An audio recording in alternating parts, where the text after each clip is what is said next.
So hello and welcome back to my channel and welcome back to my another video.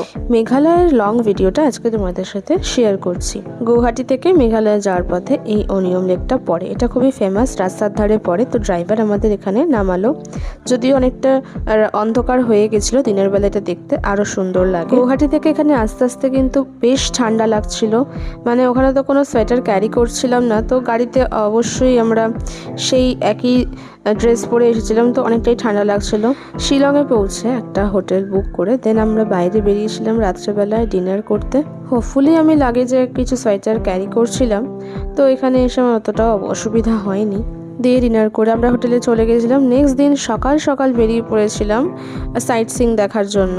ফার্স্টেই এসেছিলাম Don Bosco cathedral চার্চে। এটা শিলংয়ের খুব famous একটা church, যেটা তোমরা মিনি ব্লগে অলরেডি দেখে ফেলেছো।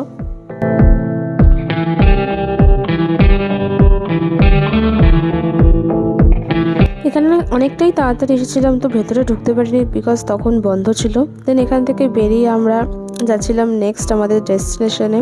তো রাস্তায় খুব সুন্দর ছিল এই ভিউটা, পাহাড়ি রাস্তার ভিউ এরকমই হয়, ভীষণ ভালো লাগে, মন একদম ভালো হয়ে যায়।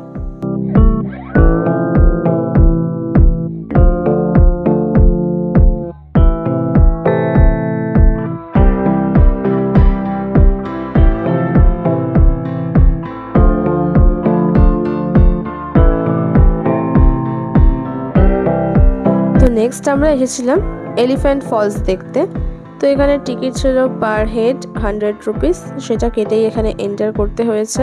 এটা মার্কেট মতো ছিল বাইরে ছোটোখাটো। তো আমি তো খুব এক্সাইটেড ছিলাম বিকজ আমি এর আগে কখনো ফলস দেখিনি।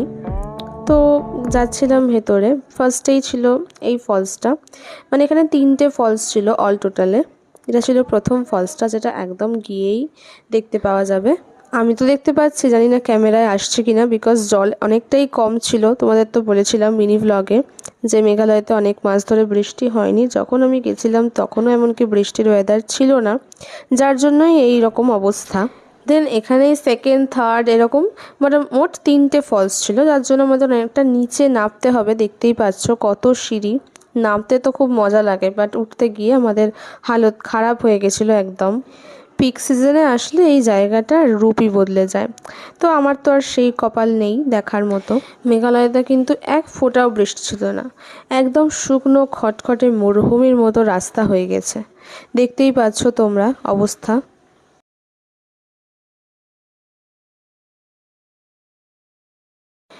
নেক্সট আমরা আরও একটা ফলস দেখতে এসেছিলাম। তো এই ফলসে এন্টার করার কোনো টিকিট প্রাইস তো ছিল না, বাট তোমাদের সাথে সাথে গাড়িটাও যেহেতু এন্টার হবে, তার জন্য একটা পার্কিং ফিস তোমাদের দিতে হবে। এটা কিন্তু ড্রাইভাররা দেয় না, এটা কিন্তু যারা প্যাসেঞ্জার আছে, যারা ট্রাভেলার্স আছে, তারাই দেয় এটা। এই ওয়াটারফলসেও সেরকম জল ছিল না। নেক্সট আমরা গেছিলাম সেভেন সিস্টার্সে। সেখানে তো জলই ছিল না, দুটোর একটাতেও টিকিট প্রাইস ছিল না, শুধুমাত্র পার্কিং যেই ফিটা সেটা আমাদের দিতে হয়েছিল। তারপর আমরা নেক্সট এসেছিলাম এই গুহাতে। এই জায়গাটার এক্স্যাক্ট নাম আমার মনে পড়ছে না, বাট জায়গাটার বাইরেটা খুব সুন্দর একটা মানে মার্কেট মতো ছিল, যেখানে মোটামুটি সব কিছুই পাওয়া যাচ্ছিল। এই ছিল আমাদের লাস্ট ডেস্টিনেশন। নেক্সট আমরা স্টেশনে চলে এসেছিলাম আমাদের ট্রেন ধরার জন্য, বিকজ আমাদের বাড়িতেও ফিরতে হবে। তো এটা ছিল পরের দিন সকালবেলায়, যখন আমরা ট্রেন থেকে নামবো আর কি, তার কিছুক্ষণ আগে। তো এই ছিল আজকের ভিডিওতে। ভালো লাগলে অবশ্যই এটা লাইক করে বন্ধুদের সাথে শেয়ার করতে পারো। So by.